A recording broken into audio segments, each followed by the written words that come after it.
Today we have with us Mr. Samir Shah, an esteemed alumna of XIMB from the batch of 2009. Samir sir is currently working as a manager in Axis Bank and specializes in the area of derivatives structuring, sales and trading. Prior to joining Axis Bank, he has worked in GPSK Capital Private Limited and East India Securities Limited.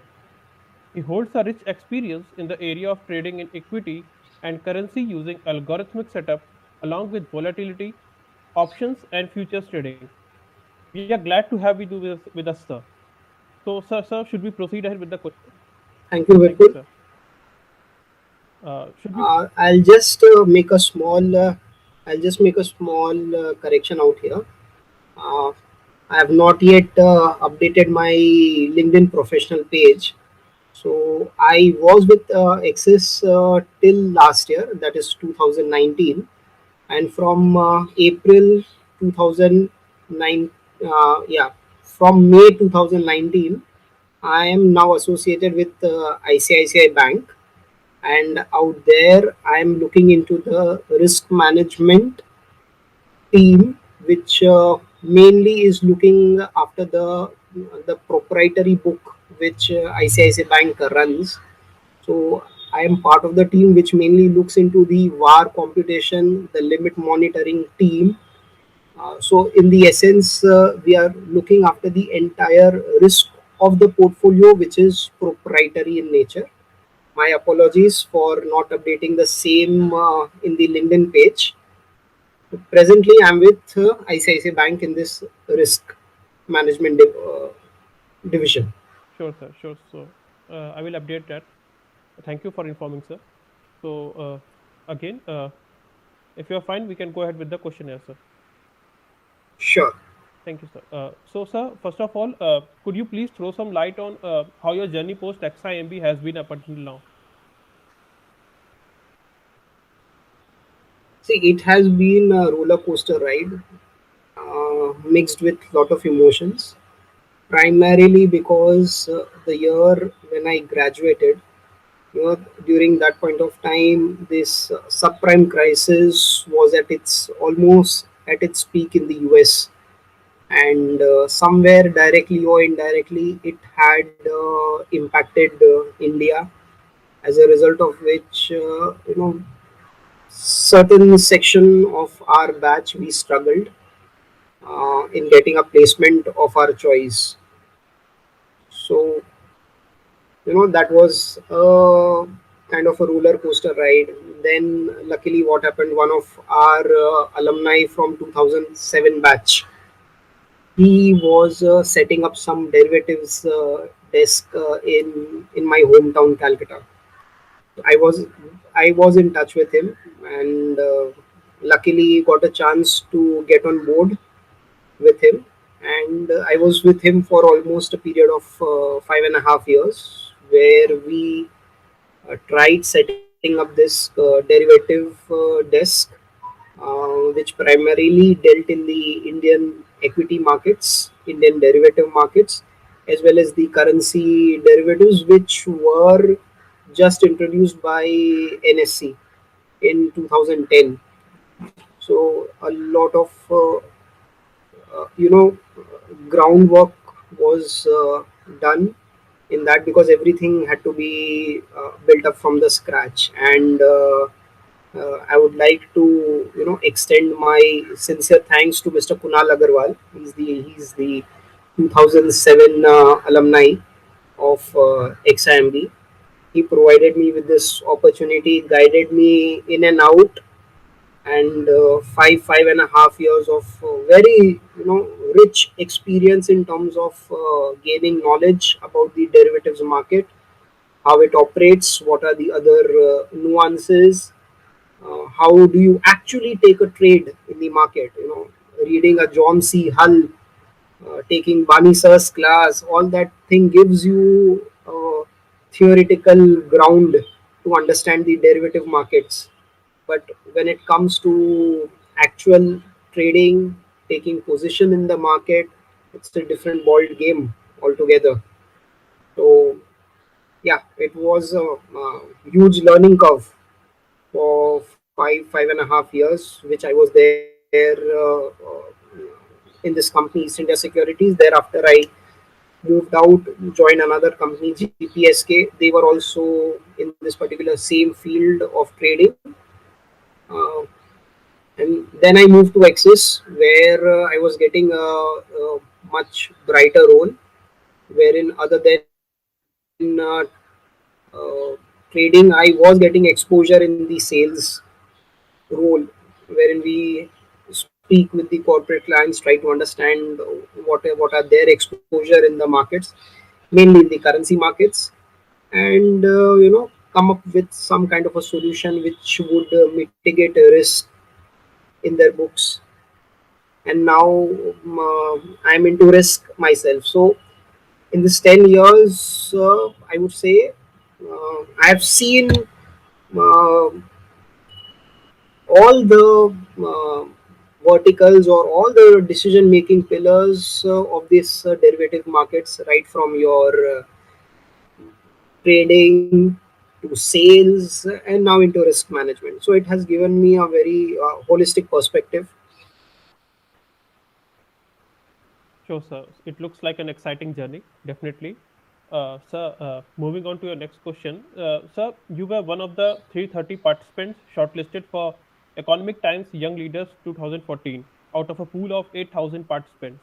So, sir, how was your experience and what do you think helped you differentiate yourself in such a huge pool of candidates? See, this particular ETVYL, if I remember correctly, the preliminary rounds were just like your CAT exam. So you just have to clear that particular process, and thereafter all of us were one by one, depending on your slot, we were called to Bombay in the Economic Times head office, which is there in Fort. And out there we were divided into pools of 6 to 7 people, and that is where your actual fight out started.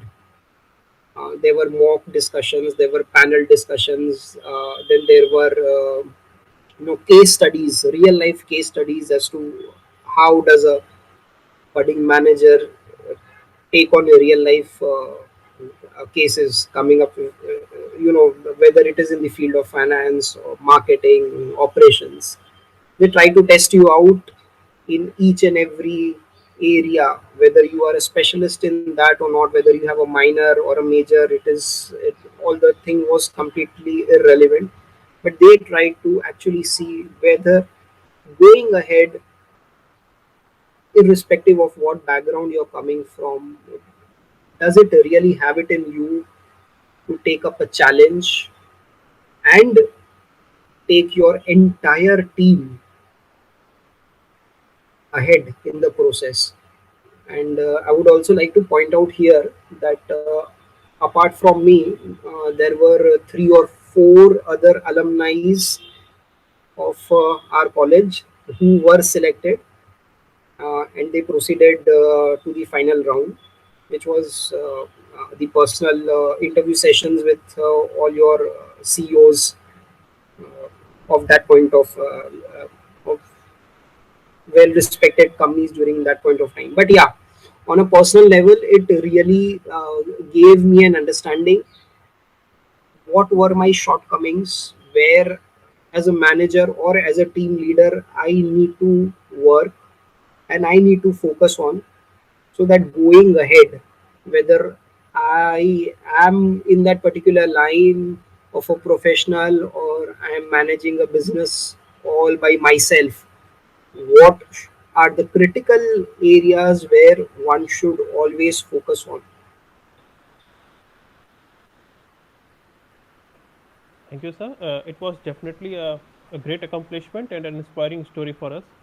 So, sir, moving on to the next question, from your profile, you are a sir, commerce graduate, and for all such students who have a background in commerce, it's typically like a specialization in finance might appear as a set path for them. Sir, but many a times there are students who might feel apprehensive about taking finance as a specialization in MBA if they don't have a background in the same, even though they feel driven towards learning more in the same field. So, sir, what advice would you like to give to such students to tackle such a dilemma and proceed forward? Don't be afraid of taking up any challenge. That is the first thing I would like to say. Don't be afraid of taking up any challenge. You might feel it is difficult, I am unable to cope up or something, but at least give it a try. Without giving it a try, you would not come to know whether you were actually meant to take it up or not. And sorry, if you know our earlier RBI governor, Mr. Raghuram Rajan, he himself was an engineer, and he led, he had the onus of running the entire RBI on his shoulders. He is not coming from an economics background, nor he came from a commerce background or a finance background. So his basic foundation itself was engineering, but then he metamorphosized himself. So that is what I would like to, advise our youngsters who are currently going through this 2 years of journey of learning. Give it a try, see whether you are developing that interest or not. Until and unless you do that, how would you come to know whether you are really meant for it or not? And in life, honestly, everything is going to scare you.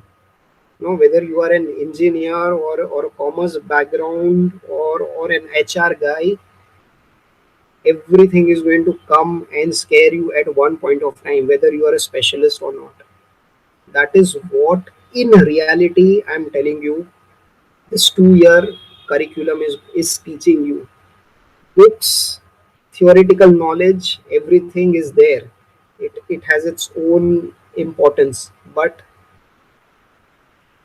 what you are going to do with it practically, that is the real takeaway of these 2 years. That is what you need to understand. Most important and most critical thing which you need to do is your time management. If you are able to do that, everything works out well. And come, sorry for this digression, just to come back to your original question, you know when you are starting your first year of your PGDBM, irrespective of which background you are coming from, you have to, read economics. You have to go through your accounting class by Ramanna sir. You have to take up management costing. So if you are coming for a commerce background, you just have an added advantage because you know these particular subjects beforehand. But even then, you have to take up this particular course. And in my batch, I'll tell you this very funny thing. In my batch, in this accounting course taken by Ramana sir, you would be surprised to know that the person who scored the highest marks was an engineer. Even though we had two or three chartered accountants, qualified chartered accountants in our batch, but the person who bagged the top position in that accounting class was an engineer. So it is, this should be a inspiration and a motivation that if a non-commerce guy is able to do it, then why can't you do it? And going ahead, I've seen, in fact, people from commerce background, they are not pursuing finance. They are taking up papers like systems and going ahead with that. They are taking up marketing. They are taking up HR, even though they are coming from a commerce background. So ultimately, at the end of the day, you have to understand what is your calling, what particular field is, giving you so much interest. Like, see, when you are a child, most of the children are afraid of taking up mathematics because it is a preconceived notion in their mind that mathematics is very difficult. We just have to break this particular preconceived notion that finance is difficult. Finance is not at all difficult. Of course, anything requires hard work and dedication, be it marketing, be it finance, or any other field. You just have to give that perseverance, and I'm sure everybody is going to come out with flying colors. Thank you, sir. Those were some really thought-provoking words.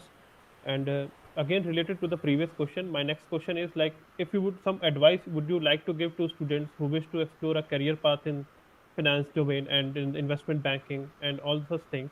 So, sir, what would be like a major golden rule? Something, if some sort of thing pops in your mind. Work on your basics. Absolute basics. You should be completely thorough with the foundation. If you are not thorough with the foundation, trust me, it will cause a lot of challenges, because all whatever companies are coming to campus, they test your foundation. They don't want to hear high funda jargons. What is capum, what is a, what is your, you will say I know capum, I know this p ratio, I know this investment banking jargons and everything. They are not coming there to understand whether you know these jargons or not. They are coming there to test whether you have a solid foundation in that particular subject or not, because they are not hiring you as a just as an analyst. Today, if you have joined one of the premier equity research organizations, or you are joining an investment banking organization, you are not joining there just as an analyst to stay there for a year or two. You have to think about the long term goal. They might be seeing you that probably this guy or girl 10 years, 15 years down the line might be the managing director of this organization, or they might be some kind of a vertical head or an investment head, you know so you have to put yourself in their seat and see what exactly they are coming to look at you. They are not coming to test whether you know all these jargons or not. They are coming to test how good or how strong are you in your foundation, in your basics. And in the long run, that is what is going to take you ahead. Even today, there are times I have to go back and open John C. Hull to brush up my basics, or try to you know reimagine why this particular basic is so important, even though times have changed, even though it has been 10 years, 11 years, and I've been doing good in this field of derivatives. But I have to go back and check out my basics in case I'm in some kind of a dilemma. So please work on your foundation. Grades, honestly, grades to some extent are definitely important because companies will see your grades and everything, but don't let the grades be better of you. Just because though you are good in finance, but you have not scored a 6 pointer, you have just scored a 5.1 or 5.3 or whatever. Don't let that mindset block you that you are an average guy in finance. If your foundation is strong, trust me, whether it is a 5.1 in campus or whether it is a 7.1, all that thing outside the campus is immaterial, because nobody, trust me, even your manager is not going to check your XIMB ka mark sheet where you have scored this much GPA. All they are going to test is how good you are with the knowledge. So work on your foundation. Thank you, sir. Moving on to the next question. Uh, would you please share any special moment from XIMB that you'd cherish all your life? And if you want, you would like to live it again.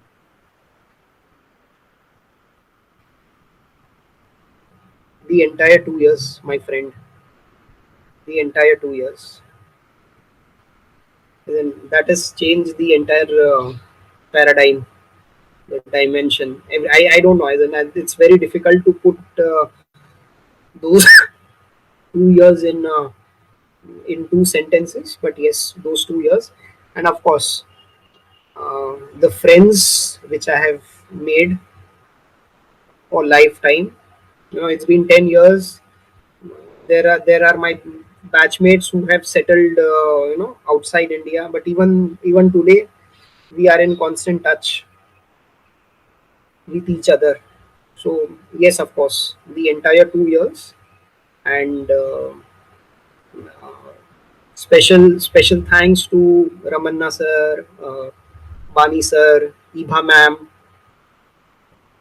uh, Snigna ma'am. Those were They have really helped us in building our foundation. Even today, we recollect stories of the classes we had attended, and it's memorable. It's really memorable. Thank you, sir. XIMB is definitely was something binding us, and sure you will be missing it a lot. And coming on to the last question of our interview, sir, which is more relevant to our present situation, like considering this pandemic and the journey post MBA, like what advice would you like to give to the present students of XIMB so that they are better prepared for days to come ahead? See, COVID has placed a lot of new challenges in work front as well as in personal front. This new concept of working from home has really taken a toll on a lot of people, personally, professionally. Long working hours. There is no set working hours time. When you are going to a office, at this time you have to start your work, and by such and such hours you normally wind up, and then you set out for home. And in case if there is an phone call coming up, to discuss a particular matter, at the back of your mind you are always relaxed, that you can always finish off this particular work the very next day. But when it comes to work from home, this particular boundaries in terms of timelines have slowly and steadily disappearing. So it's a very new kind of a challenge. So as I said in my when I started also, be ready to brace any kind of challenge in your life. COVID was just an example how well prepared or ill prepared you are. What goes ahead, nobody knows. But yes, be prepared. Be mentally very flexible. Don't be rigid. That I would like to do this particular work in this fashion only, or I would want to do this way only. Don't be rigid. Sorry, because like COVID came, it has broken down all these rigidity, and now we are slowly and steadily people are trying to get habituated to this new ways of life. So don't be rigid. That is my first point. Second point which I would want to say is, there will be a lot of emotional turmoil which you might have to go through, irrespective of whether there are challenges of a pandemic, or there are some issues as at your personal front, or the kind of dream job that you wanted, you are unable to pursue that at this point of time. And your fellow batchmates, they are into their dream job, or probably the compensation that you wanted as your take home, you are not getting that. All that thing is temporary, because sooner or later you will get a chance to hit the ball for a six. And at that point of time, when you look back, you would want to feel like laughing, that how those years of hardship, they just went by, and now suddenly you are in such a comfortable position, where everything is as per your liking. So don't be rigid, be open to challenges, and don't get disheartened. Just keep on fighting. Just keep on fighting. See, I'll just share my personal experience, and I would request you not to put this on the record. Okay, I'll just share my personal experience. When I graduated in 2009, my monthly take home was only 30,000 rupees, whereas my batchmates, they were making some 60, 70, 80. Someone was making 1 lakh per month. There was, lot of emotional turmoil going on inside me. There were times I had broken down, but then I realized कि रोने से कुछ नहीं होगा. People will just come, they will give you a shoulder to cry upon, but then ultimately it is totally upon you how you come out of this particular situation. Nobody, not even God, is going to come out and say, oh, you have had enough, now let me, put you in a better seat. Not even God is going to come out. He will just show you the path. Whether you are ready to walk that path or not is totally up to you. So in these 10 years, I had seen that particular roller coaster ride where my batchmates are doing wonderful and I am somehow struggling. But I kept on my determination that no, no matter what, I will keep on working hard. I will not break down. I will keep on working hard. And of course, there was support of fellow alumni, fellow batchmates. And yes, standing today where I am, when I look back at those 10 years of hardship, I feel that I'm really blessed that I saw those hardship. I thank God, and somehow I feel like laughing that these 10 years just passed by.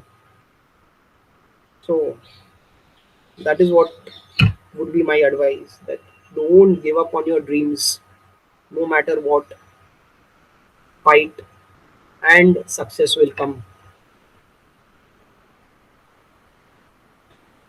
Thank you, sir, for those insightful words. And I really felt great talking to you. And these words of yours, these experiences of yours will definitely prove to be very helpful for our current students as well as the students to come in future. And we are definitely expecting you on our campus and further help along our students to make a great way through life and then in their journey post MBA. And thanks a lot, sir.